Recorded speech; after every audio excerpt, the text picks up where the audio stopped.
ಪ್ರೀತಿಯ ಪ್ರಥಮ P U ಸಿಯ ವಿದ್ಯಾರ್ಥಿಗಳೇ, ಈಗಾಗಲೇ ನಾವು ಪ್ರತಿಯೊಂದು ಸಬ್ಜೆಕ್ಟಿನ ಕೀ ಆನ್ಸರ್ಗಳನ್ನು ಬೋರ್ಡ್ ವತಿಯಿಂದ ನೀಡಿರುವಂತಹ ಏನಂತೀರ ಮಾರ್ಕಿಂಗ್ ಸ್ಕೀಮನ್ನು ಅಪ್ಲೋಡನ್ನು ಮಾಡಿಕೊಟ್ಟಿದ್ದೇವೆ.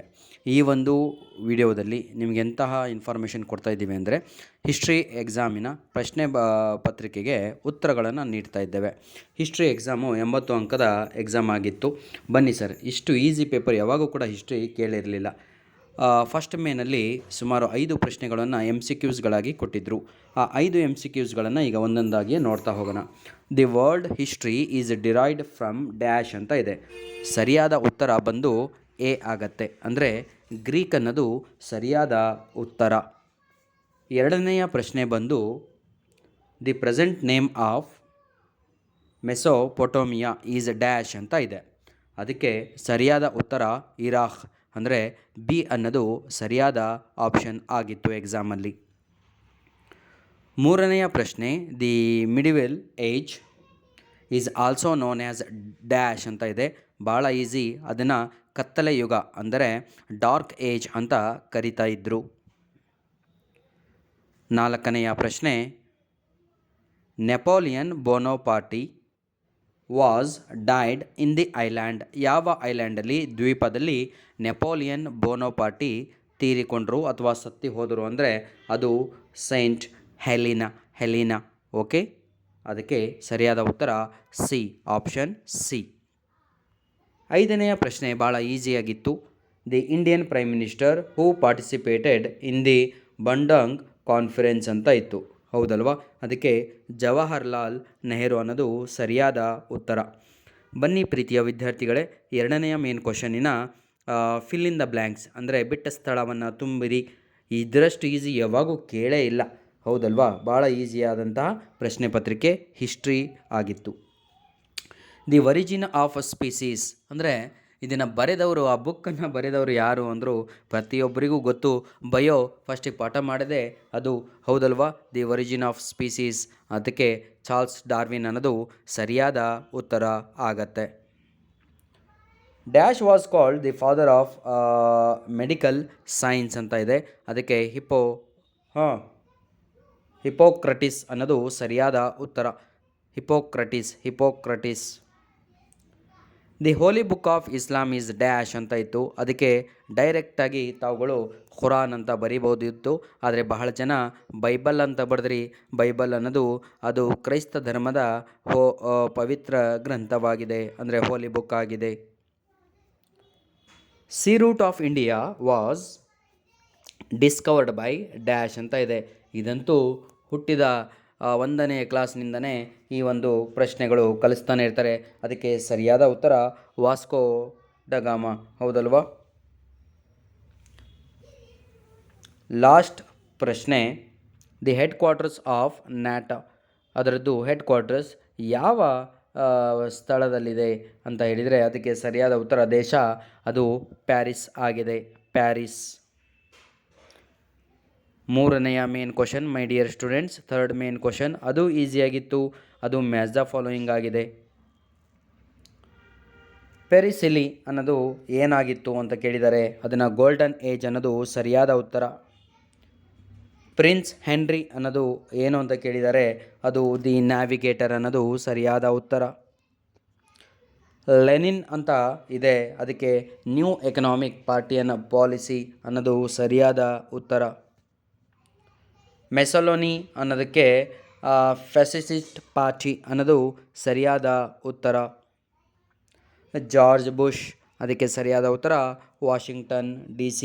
ಪ್ರೀತಿಯ ವಿದ್ಯಾರ್ಥಿಗಳೇ, ಪ್ರತಿಯೊಂದು ಸಬ್ಜೆಕ್ಟಿನ ಕೀ ಆನ್ಸರ್ಗಳನ್ನು ಬೋರ್ಡ್ ವತಿಯಿಂದ ನೀಡಿರುವಂಥ ಮಾರ್ಕಿಂಗ್ ಸ್ಕೀಮ್ಗಳನ್ನು ಅಪ್ಲೋಡನ್ನು ಮಾಡಿದ್ದೇನೆ. ಕಾಮರ್ಸ್ ಆಗಿರ್ಬೋದು, ಆರ್ಟ್ಸ್ ಆಗಿರ್ಬೋದು, ಸೈನ್ಸ್ ಆಗಿರ್ಬೋದು.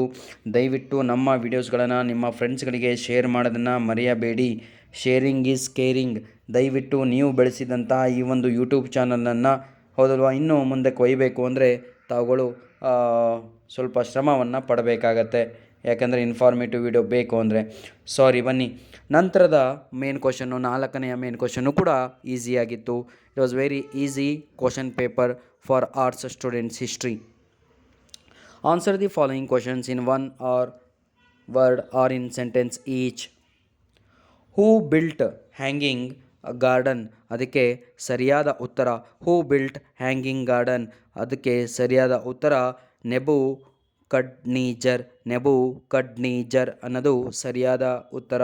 The right answer is Nebuchadnezzar. Second question, who is called as vassal? That is very easy question. Someone who swore the loyalty and serve to a superior lord is called as, ಏನಂತೀರ ನೀವು, ವ್ಯಾಸಲ್ ಅಂತ ಹೇಳಿದರೆ ಏನಂತೀರ, ಹಿಡುವಳಿದಾರ ಅಂತ ಕನ್ನಡದಲ್ಲಿ ಹೇಳ್ತೀರಾ. ವ್ಯಾಸಲ್ ಅಂದರೆ ಜಾಗೀರು ಪಡೆದವನಿಗೆ ನಾವು ಹಿಡುವಳಿದಾರ ಅಂತ ಕರಿತೀವಿ ರೀ. ಬನ್ನಿ 14th question. In which year did the fall of Bastille take place? That is very easy. 1789, 1789. 15th question. Name the Parliament of Germany. Frankfurt. Frankfurt. Last question, my dear children. Fourth main, part A, fourth main. 16th question is, what is the meaning of glass nest? Very easy answer. ಅದಕ್ಕೆ ಕನ್ನಡದಲ್ಲಿ ನಿರ್ಬಂಧನೇ ಇಲ್ಲ ಅಂತ ಹೇಳ್ತೀವಿ. Very easy. Transparency or openness in the government is called as okay glass nest ಅಂತ. ಭಾಳ ಈಸಿಯಾಗಿ ಇದ್ದಂತಹ ಪೇಪರನ್ನು ನಿಮಗೆ ಕೊಟ್ಟರು.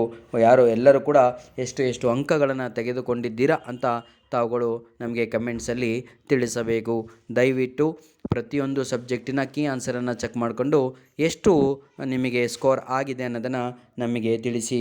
ಹಾಗೆ ಮುಂದಿನ ದಿನಗಳಲ್ಲಿ ಇನ್ಫಾರ್ಮೇಟಿವ್ ವಿಡಿಯೋಗಾಗಿ ತಾವುಗಳು ಕಾಯ್ತಾ ಇರಿ. ನಂತರದಲ್ಲಿ ಆನ್ಸರ್ ದಿ ಫಾಲೋಯಿಂಗ್ ಇವೆಂಟ್ಸ್. ಇದು ಏನೂ ಇಲ್ಲ ಸರ್, ರೀಅರೇಂಜ್ ಅಂತಲೂ ಹೇಳ್ಬೋದು, ಅಥವಾ ರೀಅರೇಂಜ್ ಅಂತ ಹೇಳಲ್ಲ, ಇದನ್ನು ಆರ್ಡ್ರ್ ವೈಸಲ್ಲಿ ಬರೆಯಿರಿ ಅಂತ. ಆರ್ಡ್ರ್ ಅಂದರೆ ಅರ್ಥ ಆಗುತ್ತಲ್ವಾ? ಬನ್ನಿ ಸರ್, ಒಂದೊಂದಾಗಿ ನಾವು ನೋಡ್ತಾ ಹೋಗೋಣ. Arrange the following events in the chronological order. ಅದಕ್ಕೆ ಸರಿಯಾದ ಉತ್ತರ ABCD ಅಂತ ಕೊಟ್ಟಿದ್ರಲ್ವಾ? ಹಾಗಿದ್ರೆ ಮೊದಲನೇದಾಗಿ ಒಲಿಂಪಿಕ್ ಗೇಮ್ಸು ಬರುತ್ತದೆ. ಫಸ್ಟ್ ಆರ್ಡ್ರಲ್ಲಿ first name Olympic games. Second ಬಂದುಬಿಟ್ಟು ಡಿಕ್ಲೈನ್ ಆಫ್ ಕಾನ್ಸ್ಟಾಂಟಿನೋಪಲ್. ಥರ್ಡ್ ಬಂದು okay declaration of American war of independence. Declaration of American war of independence, that is the third one. Last one fourth ಬಂದುಬಿಟ್ಟು the treaty of Versailles. ಧನ್ಯವಾದಗಳು ಪ್ರೀತಿಯ ವಿದ್ಯಾರ್ಥಿಗಳೇ, ನಿಮ್ಮ ಅಮೂಲ್ಯವಾದ ಸಮಯನ ಕೊಟ್ರಿ. ಈಗ ಆ್ಯಕ್ಚುಲಿ ನಿಮ್ಮ ಸಮಯನೇ ಅಮೂಲ್ಯ ಅಲ್ಲ ನಿಮಗೆ, ಯಾಕಂದರೆ you are enjoying your holidays. Only one exam is left, that is Sanskrit. God bless you my dear children. ಅವರಿಗೂ ಕೂಡ ಏನು ಬೇಕೆಲ್ಲದೂ ಕೂಡ ಅಪ್ಲೋಡನ್ನು ಮಾಡಿಕೊಟ್ಟಿದ್ದೇನೆ. God bless you all. ದಯವಿಟ್ಟು ಯಾವುದಂತೀರ, ಇದು ಜಿಯೋಗ್ರಫಿ ಹಾಗೂ ಮತ್ಯಾವುದು ಸೋಷಿಯಾಲಜಿ, ಪೊಲಿಟಿಕಲ್ ಸೈನ್ಸ್ ಈ ಪ್ರಶ್ನೆ ಪತ್ರಿಕೆಗಳನ್ನು ನಮಗೆ ಕಳುಹಿಸಿ ಕೊಟ್ಟರೆ ಕೀ ಆನ್ಸರ್ಗಳನ್ನು ನೀಡುತ್ತೇವೆ. ಧನ್ಯವಾದಗಳು.